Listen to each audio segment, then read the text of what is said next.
Welcome back to the Logos of Experience and Truth podcast, where I work to unlock the mysteries of the beatific vision. I wanted to provide one more reason, one more why. Why the mysteries? What are they? I've been trying to answer. But another of the why should I even bother with this? What is the reason? What is the purpose of studying the mysteries, understanding the mysteries, meditating on the mysteries, seeking the mysteries? Now, this even further answers, in a way, the deeper aspects to religion, the spirituality within religion, why these things have existed throughout time.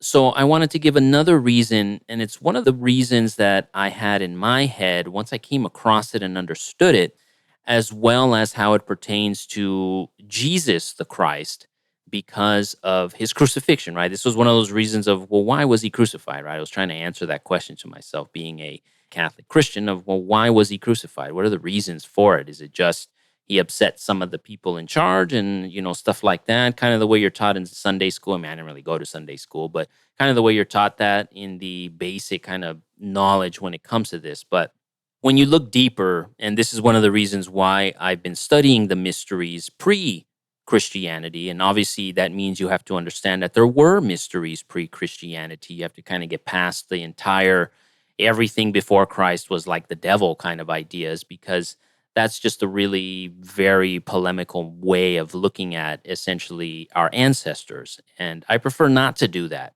especially since some of my ancestors were Mayan.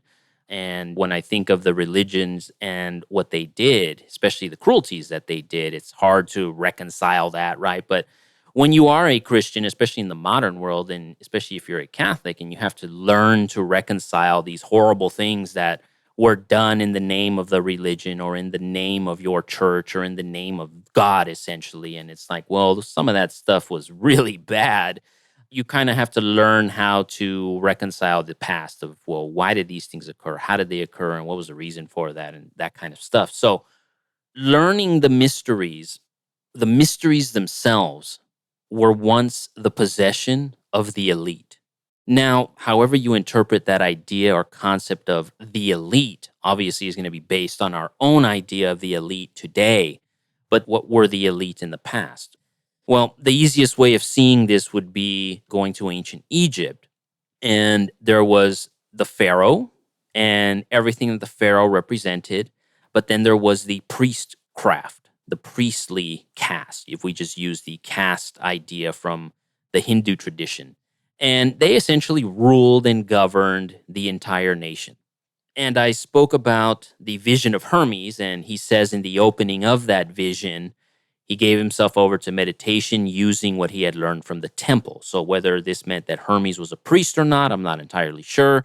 Obviously, he was taught by the priestcraft and whatever they taught him in the temple, which is another of the reasons why when you just read that section of it, this obviously would have come across after the other mythological idea of Hermes as being this Atlantean and this being that existed like 10 or 15,000 years ago. Because if he gave the mysteries to the Egyptian people, then how in his vision would he have learned the mysteries from the temple and the priestcraft? So it's right there, right? Obviously, he's not some kind of Atlantean. That's all the mythological stuff. He was some kind of a teacher that emerged from the priestcraft in ancient Egypt at some point. That's at least what I derive when I read that and from studying the ancient stuff about that. So the knowledge of the invisible God or gods, right? Since we're talking polytheism at this point, the true knowledge, the true wisdom of it, the true teachings of it, the true benefits of it were for the elite. And that's one of the reasons why in the Eleusinian mysteries, and most of these mysteries, all of these mysteries actually in the ancient world, there was the penalty of death if you revealed any of this stuff to anybody, because it was the possession of the elite, either the priestcraft or the ruling class.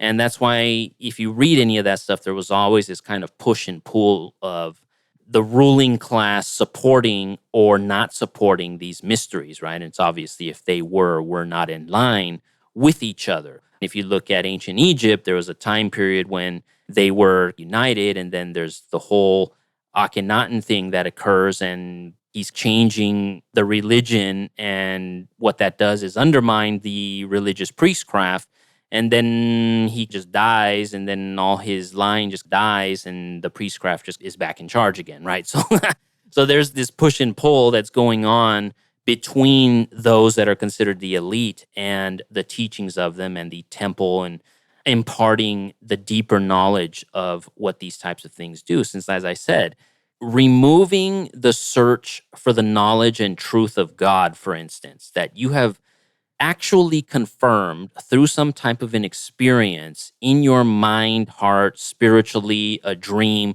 something that you have received of the actuality of God existing, being real, whatever you see and identify as God, just that you have some type of an experience that confirms what all of this is and has been pointing to for thousands and thousands of years. Well, once that confirmation occurs, as I said, it creates a vacuum in the mind because you've reached that. You've already achieved that goal. So now it's, well, I already know this. So what comes next? And then that's when, especially if you go back to the Bible and the greatest of the commandments, right? Love God, all your heart, all your mind, all your soul. Well, if you've done that and you've achieved and you've received the blessing of experience, of some type of an experience that confirms this, well, then you can just apply that to anything else. And in my mind, that's why this was the possession of the elite in ancient times. And who knows up until now? I mean, that's why I'm saying your idea of elite, it might be different from mine. And it could be more in the past, it could be more in the present. Obviously, books and the internet has made it so that all this information is available to absolutely everybody.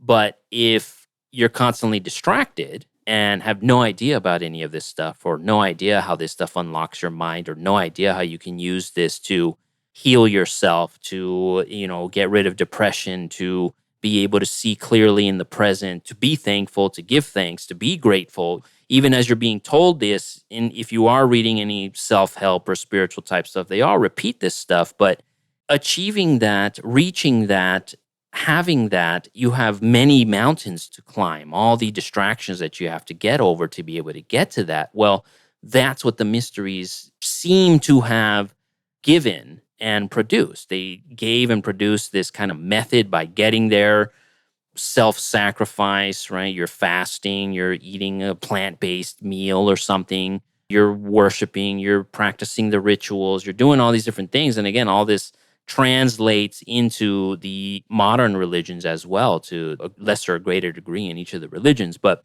each of these things are teaching methods of how to use the mind. I don't know about you, but when I was in school, and maybe it's because I was a pothead in school, I only mean by saying that teachers didn't take a greater interest in me, I guess, or sought to focus on me so that I could succeed. But for me, it felt more like I was being given a manual and being told to follow directions and to extract the information from that manual and give back responses in an orderly manner, and that was all they were trying to teach, nothing else. So, for instance, one of the things that they don't teach in school is anything on how to manage your emotions, even though as you get older, you find how absolutely important that is for your well-being. But that's not taught. And in school, what else is not taught? You're not taught how to manage credit, right? You're not taught how to manage your money because, at least in my mind, the elite wants you to make a million mistakes when it comes to that because that's how they get paid. So we can look at these elite now and elite in the past kind of things, but the mysteries were once the possession of the elite. And it's one of the reasons why I've come to understand why Jesus was put to death, because he was one of those that revealed the mysteries to all, not just to the elite.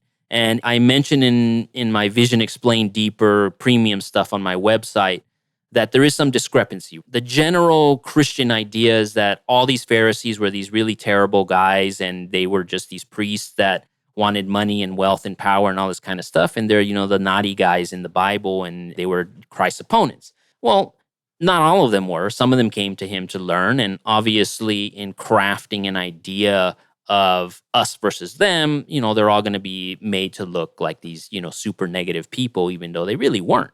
They were actually the kind of in between within the ancient Jewish religion, because there was the Pharisee, the Sadducees, and then if you do go out into the desert and you get into the, gosh, I can't remember what their actual names are, what they suspect the Qumran people were.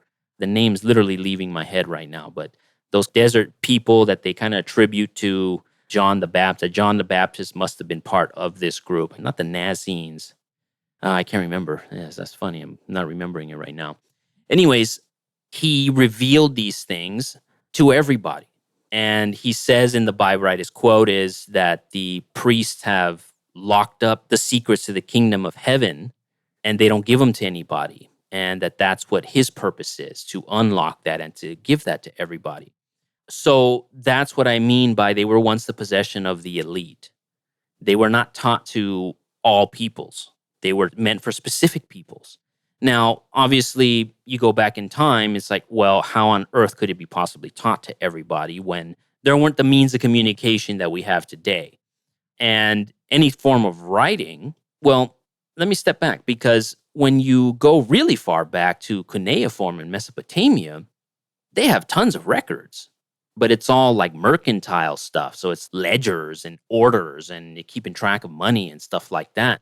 So it seems like it was readily available, but that was a clay tablet. I guess it's easy to make clay, throw it in an oven and push some stuff into it. But it's once you get into actual like writing and vellum and scrolls and that kind of stuff, that's when the cost factor of how much that stuff costs to acquire as well as secure and preserve, that's when it now really does become the possession of the elite because of those costs. In a book I read, I can't remember what it was called. It was like Where We Got the Bible or something like that.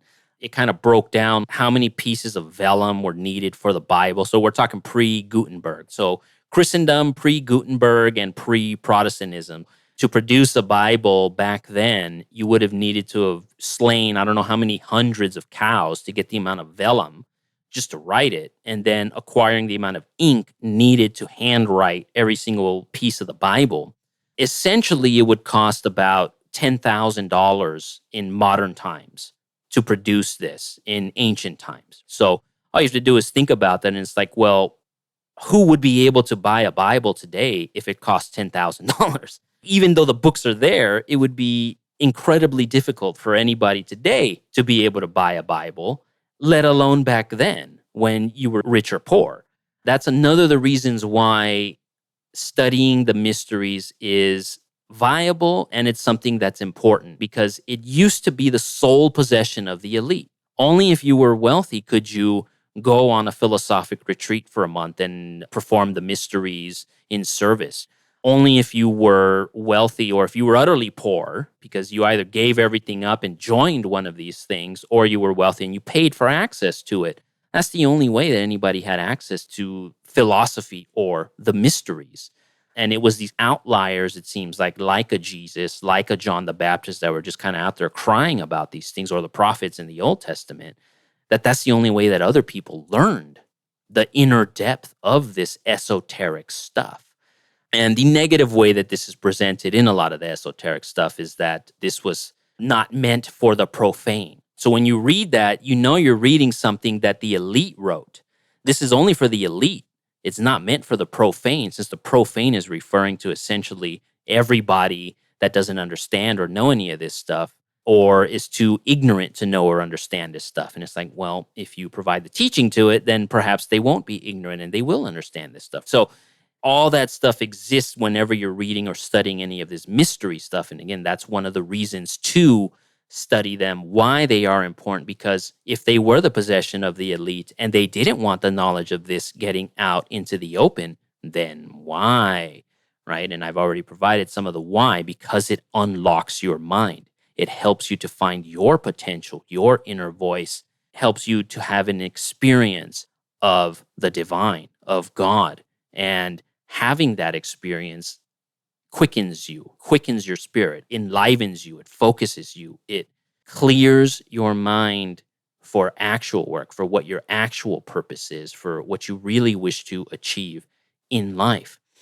But there is a method, there is a path, right? It's the narrow path. And that is what must be walked and discovered within in order to experience the mysteries. And I'll leave you at that. Until next time.